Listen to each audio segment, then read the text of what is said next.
Hi. ഈ വീഡിയോയിൽ പറയാനായിട്ട് ഉദ്ദേശിക്കുന്നത് നമ്മൾ റീറ്റെയിൽ ഇൻവെസ്റ്റേഴ്സ് കോമൺ ആയിട്ട് വരുത്തുന്ന ഏറ്റവും വലിയ മിസ്റ്റേക്ക് എന്താണെന്നുള്ള കാര്യമാണ്. അത് കേൾക്കുമ്പോൾ വളരെ സില്ലി ആയിട്ട് തോന്നും. പക്ഷേ എന്നാലും നമ്മൾ റീറ്റെയിലേഴ്സ് എല്ലാവരും ഞാനും അടക്കം മിക്കയായിട്ടുള്ള മിസ്റ്റേക്കാണ്. വേറെ ഒന്നുമല്ല, നമ്മൾ എന്ത് ബിസിനസ്സിലാണ് ഇൻവെസ്റ്റ് ചെയ്യുന്നതെന്ന് അറിയാതെ ഇൻവെസ്റ്റ് ചെയ്യുക എന്നുള്ള കാര്യം. നമ്മൾ ഇൻവെസ്റ്റ് ചെയ്യുന്ന കമ്പനികളെ പറ്റി ബേസിക് ആയിട്ട് ധാരണയില്ലാതിരിക്കുക, അവരുടെ ബിസിനസ് എന്താണെന്ന് മനസ്സിലാക്കാതിരിക്കുക, അവരെങ്ങനെ പെർഫോം ചെയ്യുന്നുള്ള കാര്യം മനസ്സിലാക്കാതിരിക്കുക. നമ്മൾ എവിടെയെങ്കിലും കേൾക്കുന്ന റെക്കമെൻഡേഷനും അല്ലെങ്കിൽ മൊത്തത്തിൽ മാർക്കറ്റിൽ അല്ലെങ്കിൽ ന്യൂസുകളിലും മറ്റു കാര്യങ്ങളിലായിട്ട് കേൾക്കുന്ന ഭയങ്കര എല്ലാവരും ഇതിനെപ്പറ്റി സംസാരിച്ചിരിക്കുന്ന സ്റ്റോക്കുകളിൽ ഇൻവെസ്റ്റ് ചെയ്യണം, റെയിൽവേ സെക്ടർ കയറിപ്പോയ സമയം, ഡിഫൻസ്, അങ്ങനത്തെ കാര്യങ്ങളൊക്കെ സംഭവിക്കുന്ന സമയത്ത് എല്ലാവരും ചെയ്യുന്നത് എന്താണെന്ന് വെച്ചാൽ ഈ ന്യൂസുകളെ ഫോളോ ചെയ്തു അല്ലെങ്കിൽ എല്ലാവരും പറഞ്ഞുകൊണ്ടിരിക്കുന്ന സ്റ്റോക്കുകൾ.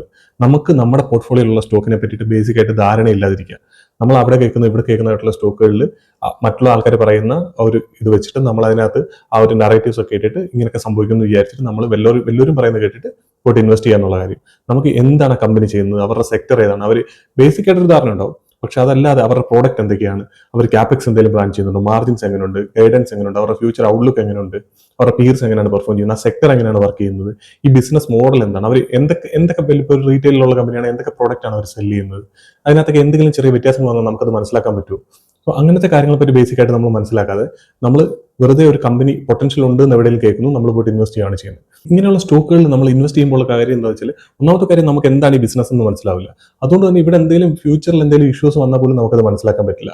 അതുപോലെ തന്നെ നമുക്ക് ഇത്രയും കൺവിക്ഷൻ ഇല്ലാതിരിക്കുന്ന സമയത്ത് തന്നെ നമുക്ക് ഹ്യൂജ് എമൗണ്ട് അതിനകത്ത് ഇൻവെസ്റ്റ് ചെയ്യാനായിട്ട് പറ്റില്ല. അതായത് നമ്മുടെ ക്യാപിറ്റലിന്റെ ഒരു നല്ലൊരു പെർസെന്റേജ് നമുക്ക് ഒരിക്കലും അങ്ങനത്തെ സ്റ്റോക്കുകളിൽ ഇൻവെസ്റ്റ് ചെയ്യാൻ പറ്റില്ല. നമുക്ക് മാക്സിമം 1% 2% ഒക്കെയാണ് ഇങ്ങനത്തെ സ്റ്റോക്കുകളിൽ ഇൻവെസ്റ്റ് ചെയ്യാനായിട്ട് പറ്റുള്ളൂ. സോ അതിലൊരു മൾട്ടിബാഗർ റിട്ടേൺ തന്നാൽ പോലും നമുക്ക് നമ്മുടെ പോർട്ട്ഫോളിയോക്ക് അതൊരു വലിയ റിട്ടേൺ ആയിരിക്കില്ല.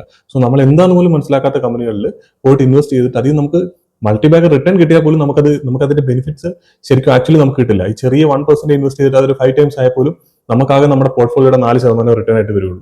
സോ അങ്ങനെ നമ്മൾ ഇൻവെസ്റ്റ് ചെയ്യുന്നുണ്ടെങ്കിൽ നമുക്ക് ഒന്നാമത്തെ കാര്യം നമുക്കത് മനസ്സിലാവുന്നില്ല, അവിടെ എന്തെങ്കിലും ഇഷ്യൂ വന്നാലും മനസ്സിലാവില്ല. അപ്പൊ നിങ്ങളൊക്കെ തന്നെ നിങ്ങളുടെ പോർട്ട്ഫോളിയോയിൽ നമ്മളിപ്പോൾ ഇൻവെസ്റ്റ് ചെയ്തിരിക്കുന്ന കമ്പനികളിൽ നോക്കിയാൽ ഏറ്റവും കുറവ് അലോക്കേഷൻ കൊടുത്തിട്ടുണ്ടാവുക നമുക്ക് യാതൊരു ധാരണയില്ലാത്ത കമ്പനികളായിരിക്കും.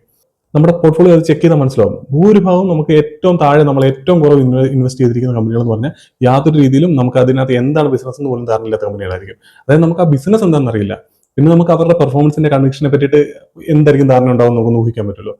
സോ അങ്ങനത്തെ കമ്പനികളിൽ അങ്ങനെ ഇൻവെസ്റ്റ് ചെയ്തിട്ട് റിട്ടേൺ ജനറേറ്റ് ചെയ്തിട്ട് നമുക്ക് ബെനിഫിറ്റ് ഒന്നും കിട്ടാൻ പോകുന്നില്ല. നമ്മുടെ നാട്ടിലെ കോമൺ ആയിട്ട് ഇപ്പോൾ ആരുടെ പോർട്ട്ഫോളിയോ എടുത്ത് നോക്കിയാലും HDFC ബാങ്കോ ബജാജ് ഫിനാൻസോ പോലത്തെ കമ്പനികളൊക്കെ മിക്കവാറും എല്ലാവരെയും പോർട്ട്ഫോളിയോയിൽ ഉണ്ടാവാനുള്ള സാധ്യതയുണ്ട്. നമ്മൾ ബജാജ് ഫിനാൻസ് എടുത്താൽ പോലും അവരുടെ നമ്മുടെ പോർട്ട്ഫോളിയോ ഇല്ലാത്തുണ്ടെങ്കിൽ പോലും ബജാജ് ഫിനാൻസ് എന്ത് ടൈപ്പ് കമ്പനിയാണ് എല്ലാവർക്കും ഒരു ഫിനാൻഷ്യൽ ഇൻസ്റ്റിറ്റ്യൂഷൻ എന്നറിയാം, ഒരു NBFC ആണെന്ന് വേണമെങ്കിൽ പറഞ്ഞേക്കാം. പക്ഷെ അവരുടെ പ്രോഡക്റ്റ് എന്തൊക്കെയാണ്, NBFCയിൽ തന്നെ അവർ എന്താണ് മൈക്രോ ഫിനാൻസ് ആണോ, MSME ആണോ, അല്ലെങ്കിൽ ലോൺ അഗൻസ്റ്റ് പ്രോപ്പർട്ടി ആണോ കൊടുക്കുന്നത്, അല്ലെങ്കിൽ ഹൗസിംഗ് ലോൺ ആണ് കൊടുക്കുന്നത്, ഓട്ടോ ലോൺ ആണ് കൊടുക്കുന്നത്, അങ്ങനെ നമുക്ക് അവർ എന്ത് പ്രോഡക്റ്റാണ് കൊടുക്കുന്നത് ധാരണയില്ല. എത്ര പെർസെന്റേജ് ഉണ്ട് ഓരോ പ്രോഡക്റ്റ്, ഈ ഹോം ലോൺ എത്ര പെർസെന്റേജ് അവർ കൊടുക്കുന്നുണ്ട്, അല്ലെങ്കിൽ ഇതിന്റെയൊക്കെ മാർജിൻസ് എന്തുണ്ട്, മിൻസ് എത്ര ഉണ്ട്, അല്ലെങ്കിൽ ഇൻട്രസ്റ്റ് ഇൻകം എത്ര ഉണ്ട്, AUM-ന്റെ ഗ്രോത്ത് എത്ര ഉണ്ട്, ഡിസ്പ്ലേസ്മെന്റ് ചെയ്യുന്നുണ്ടോ, ഇപ്പൊ ഡിസ്പ്ലേസ്മെന്റ് കുറച്ചോ അതോ ഇപ്പൊ ഡിസ്പ്ലേസ്മെന്റ് കൂട്ടുന്നുണ്ടോ, ഇവരുടെ ഗൈഡൻസ് കുറച്ചുകൂടെ നല്ലതാണോ, അല്ലെങ്കിൽ ഇവിടെ എന്തെങ്കിലും ഒരു ന്യൂസ് ആ ഒരു സെക്ടറിനെ പറ്റിയിട്ട് എന്തെങ്കിലും കാര്യം വന്നാൽ നമുക്കത് മനസ്സിലാവുമോ. അതല്ലെങ്കിൽ ഇപ്പോൾ മാനേജ്മെന്റ് തന്നെ വന്നിട്ട് പറയുകയാണ്, ഇപ്പോൾ അടുത്ത ക്വാർട്ടറിൽ വന്നിട്ട് പറയുകയാണ് ഞങ്ങൾ അടുത്ത ഒരു 2-3 വർഷത്തേക്ക് അല്ലെങ്കിൽ ഒരു 5-6 ക്വാർട്ടറിലേക്ക് ഞങ്ങളുടെ ക്രെഡിറ്റ് കോസ്റ്റ് കൂടാൻ ചാൻസ് ഉണ്ടെന്ന് പറഞ്ഞു കഴിഞ്ഞാൽ ഭൂരിഭാഗം ആൾക്കാർക്ക് ഇത് എന്താണെന്ന് പോലും മനസ്സിലാവില്ല. ക്രെഡിറ്റ് കോസ്റ്റ് കൂടി കഴിഞ്ഞാൽ കമ്പനിക്ക് അത് നല്ലതാണോ, അതല്ലെങ്കിൽ അവരുടെ പ്രോഫിറ്റിനെ എന്തെങ്കിലും അഫക്ട് ചെയ്യുമോ, അല്ലെങ്കിൽ DPD ബക്കറ്റ്സ് എന്താണ്, NPA എന്താണ്, അങ്ങനത്തെ കാര്യങ്ങളൊന്നും നമുക്ക് മനസ്സിലാക്കാതാണ് നമ്മൾ ഈ ബാങ്കിങ് സെക്ടറിലോ ഫിനാൻഷ്യൽ സെക്ടറിലുള്ള കമ്പനികളിൽ പോയിട്ട് ഇൻവെസ്റ്റ് ചെയ്യുക. സോ നമുക്ക് ആ സെക്ടറിനെ പറ്റി ഒരു ധാരണ ഉണ്ടാവണം, നമ്മൾ ഇൻവെസ്റ്റ് ചെയ്തിരിക്കുന്ന ബിസിനസിനെ പറ്റി ധാരണ ഉണ്ടാവണം, അവരെന്താണ് ചെയ്യുന്നതെന്ന് ധാരണ ഉണ്ടാവണം, അവരെ അഫക്ട് ചെയ്യുന്ന കാര്യങ്ങൾ എന്താണെന്നൊരു ബേസിക് ധാരണ ഉണ്ടാവണം.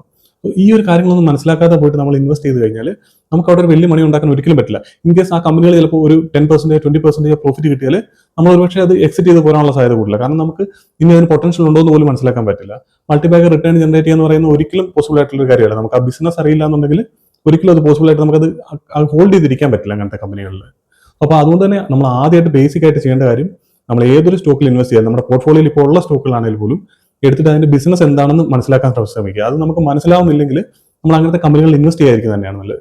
നോർമലി പറയാറുണ്ട്, അതായത് നമ്മളെ ഒരു ഏത് പാതിരാത്രിയിൽ വിളിച്ച് ചോദിച്ചാലും ഒരു ചെറിയ കൊച്ചിന്, ഒരു 10 വയസ്സ് താഴെയുള്ള കുഞ്ഞിന് മനസ്സിലാവുന്ന രീതിയിൽ നമുക്ക് ഒരു 1-2 സെന്റൻസിൽ നമുക്ക് നമ്മുടെ ഹോൾഡ് ചെയ്യുന്ന കമ്പനികളെ പറ്റി പറഞ്ഞു കൊടുക്കാൻ പറ്റണം. അതല്ലാന്നുണ്ടെങ്കിൽ അങ്ങനത്തെ കമ്പനികൾ ഹോൾഡ് ചെയ്യാതിരിക്കുന്നത് തന്നെയാണ് എപ്പോഴും നല്ലത്. അതുകൊണ്ട് തന്നെ ഇൻവെസ്റ്റ് ചെയ്യുന്നതിന് മുമ്പായിട്ട് നമ്മൾ എന്തായാലും ബിസിനസ് പഠിച്ചിരിക്കണം, അതിനുശേഷം മാത്രം സ്റ്റോക്കുകളിൽ ഇൻവെസ്റ്റ് ചെയ്യുക. ഒരു കാര്യം കൂടെ പറയാനുണ്ട്. നിങ്ങൾ ഇൻവെസ്റ്റ് ചെയ്യാനായിട്ട് അല്ലെങ്കിൽ ഒരു കമ്പനിയെ ട്രാക്ക് ചെയ്യാനാണെങ്കിൽ നിങ്ങൾക്ക് മനസ്സിലാവുന്ന സെക്ടറുകൾ ആദ്യം ട്രാക്ക് ചെയ്യാൻ ശ്രമിക്കുക. നമുക്കിപ്പോൾ മനസ്സിലാവാത്ത സെക്ടർ ഇപ്പോൾ സോളാറോ അല്ലെങ്കിൽ റിന്യൂവബിൾ എനർജിയോ അല്ലെങ്കിൽ ഫാർമസ്യൂട്ടിക്കൽസോ അല്ലെങ്കിൽ ആ ഒരു രീതിയിൽ നമുക്ക് മനസ്സിലാവാത്ത ഡിഫൻസോ അങ്ങനത്തെ കാര്യങ്ങളിലേക്ക് പോകാം. നമുക്ക് ബേസിക്കായിട്ട് മനസ്സിലാവുന്ന ഈ റീറ്റെയിൽ സ്പേസുകളിലുള്ള കമ്പനികളുണ്ട്. ഇപ്പോൾ ജുവലറി സ്പേസ് പറഞ്ഞാൽ എല്ലാവർക്കും മനസ്സിലാവും, അല്ലെങ്കിൽ റീറ്റെയിൽ അപ്പാരൽ പറഞ്ഞാൽ മനസ്സിലാവും, ഫുട്വെയർ പറഞ്ഞാൽ മനസ്സിലാവും. സോ ആ രീതിയിൽ അല്ലെങ്കിൽ ഓട്ടോമൊബൈൽ പറഞ്ഞാൽ എല്ലാവർക്കും മനസ്സിലാവും, FMCG മനസ്സിലാവും. സോ ഈ രീതിയിൽ നമുക്ക് ഈസി ആയിട്ട് മനസ്സിലാക്കാൻ പറ്റുന്ന കമ്പനികളെ പറ്റിയിട്ട് ആദ്യം പഠിച്ചു തുടങ്ങുക. ആ ഒരു സെക്ടറിലെ ബേസിക് ആയിട്ടുള്ള ലീഡ് ചെയ്യുന്ന കമ്പനികളോ അല്ലെങ്കിൽ അവിടെ നന്നായിട്ട് പെർഫോം ചെയ്യുന്ന കമ്പനികളോ നമ്മൾ പഠിച്ചാലേ ഇത് നമുക്ക് മനസ്സിലാവുള്ളൂ. നമുക്കൊരു കുറച്ച് കമ്പനികൾ ട്രാക്ക് ചെയ്ത് തുടങ്ങുമ്പോൾ തന്നെ നമുക്കൊരു ധാരണ കിട്ടി തുടങ്ങും. അങ്ങനെ നമുക്ക് ഈസി ആയിട്ട് മനസ്സിലാവുന്ന സെക്ടർ ആദ്യം തന്നെ തുടങ്ങുക. അതിൽ കോംപ്ലിക്കേറ്റ് സെക്ടറിലേക്ക് പോയി കഴിഞ്ഞാൽ നമുക്ക് ചിലപ്പം ഒരു കമ്പനിയുടെ കുറച്ച് വായിക്കുമ്പോൾ തന്നെ നമുക്ക് ബോർ അടിച്ചിട്ട് നമ്മൾ നിർത്തിപ്പോകാൻ സാധ്യതയുണ്ട്. സോ ആദ്യം തന്നെ ഏറ്റവും സിമ്പിളായിട്ട് മനസ്സിലാവും നമ്മൾ ഉപയോഗിക്കുന്ന പ്രൊഡക്റ്റുകളുണ്ടല്ലോ. സോ FMCG പ്രൊഡക്റ്റുകൾ എല്ലാവരും യൂസ് ചെയ്യുന്നതാണ്, അല്ലെങ്കിൽ ഈ റീറ്റെയിൽ അപ്പാരൽ സ്പേസിൽ നമ്മൾ നോക്കിയ ആ പ്രൊഡക്റ്റുകൾ നമ്മൾ യൂസ് ചെയ്യുന്നതാണ്. സോ ആ രീതിയിൽ നമ്മൾ ഉപയോഗിക്കുന്ന ആ രീതിയിൽ നമുക്ക് മനസ്സിലാവുന്ന കമ്പനികൾ നമ്മൾ ട്രാക്ക് ചെയ്ത് തുടങ്ങുകയാണെന്നുണ്ടെങ്കിൽ നമുക്ക് കുറച്ചുകൂടി ഈസി ആയിട്ട് ട്രാക്ക് ചെയ്യാനായിട്ടും നമുക്ക് ആ ഒരു പ്രോസസ്സുമായിട്ട് കുറച്ചുകൂടി ഈസി ആയിട്ട് നമുക്കത് മനസ്സിലായി തുടങ്ങും. അതിനുശേഷം നിങ്ങൾക്ക് കോംപ്ലിക്കേറ്റഡ് ആയിട്ടുള്ള സൈഡിലേക്ക് പോകണമെങ്കിൽ പോകാൻ പറ്റും. അപ്പോൾ നിങ്ങൾ ട്രാക്ക് ചെയ്യാൻ തുടങ്ങുമ്പോൾ ഈ ഒരു കാര്യം കൂടെ മനസ്സിൽ വെക്കുക. നമുക്ക് എന്തായാലും അടുത്തൊരു വീഡിയോയിൽ കാണാം.